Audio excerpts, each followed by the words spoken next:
saya akan menjelaskan mengenai perbandingan hukum perdata tentang domisili. Nah, sebelum kita membahas mengenai perbandingan hukum perdata tentang domisilinya secara langsung, saya akan membahas terlebih dahulu pengertian perbandingan hukum perdata itu sendiri apa. Jadi, definisi dari perbandingan hukum perdata itu sendiri adalah suatu metode atau cara untuk mengetahui perbedaan dan persamaan dari ketentuan-ketentuan hukum perdata yang berlaku dalam suatu negara, atau membandingkan antara sistem hukum perdata di negara yang satu dengan negara yang lain. Kemudian, pengertian dari domisili itu, apabila kita lihat di Kamus Besar Bahasa Indonesia, domisili adalah tempat kediaman yang sah dari seseorang atau tempat tinggal yang resmi. Setelah memberikan pengertian tentang perbandingan hukum perdata dan pengertian dari domisili, di sini saya akan menjelaskan perbandingan hukum perdata tentang domisili antara Belanda dan Indonesia. Hukum Belanda menggunakan Burgerlijk Wetboek atau BW dalam mengatur mengenai keperdataannya, termasuk mengenai domisili ini pada buku pertama tentang orang dan keluarga. Pada pasal 10 buku ini, bahwa domisili seseorang ialah terletak pada tempat tinggalnya yang sudah biasa atau lama ditinggali, dan apabila tidak ditemukan, maka domisili orang tersebut adalah tempat tinggal sebenarnya. Kemudian, pada pasal 12 buku ini, dinyatakan domisili orang di bawah pengampuan adalah alamat yang sama dengan kurator dari orang yang di bawah pengampuan tersebut.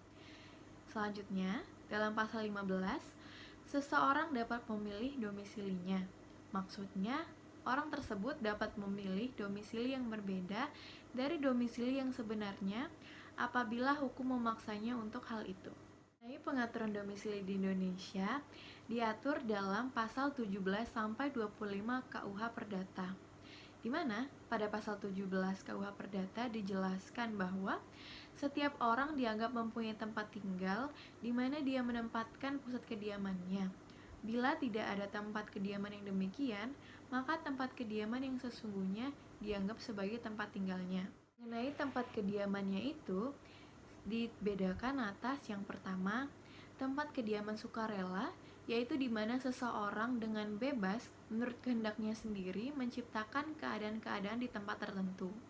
Lalu yang kedua, tempat kediaman wajib, yaitu didasarkan pada adanya hubungan antara seseorang dengan orang lain. Ada 4 golongan orang yang mempunyai tempat tinggal wajib. Yang pertama, istri dianggap bertempat tinggal di tempat tinggal suami yang tidak dalam keadaan berpisah meja dan tempat tidur. Yang kedua, anak di bawah umur dianggap bertempat tinggal di tempat tinggal orang tuanya atau walinya. Lalu yang ketiga, mereka yang di bawah pengampuan bertempat tinggal di tempat tinggal pengampuannya. Lalu yang keempat, buruh atau pekerja bertempat tinggal di tempat tinggal majikannya, kalau mereka tinggal di situ. Tetapi, buruh wanita yang telah memiliki suami, tempat kediamannya tetap di tempat tinggal suaminya, walaupun tinggal di tempat tinggal majikannya. Fungsi dari domisili itu sendiri adalah terhadap kompetensi pengadilan, di mana dengan mengetahui domisili seseorang, kita akan tahu di mana orang ini berhak mengajukan gugatan, atau jika seseorang dipanggil atau menghadap yang berwajib atau pengadilan. Kesimpulannya, apabila kita bandingkan hukum perdata tentang domisili di Belanda dan hukum perdata tentang domisili di Indonesia, terdapat perbedaan pada penggolongan penduduk.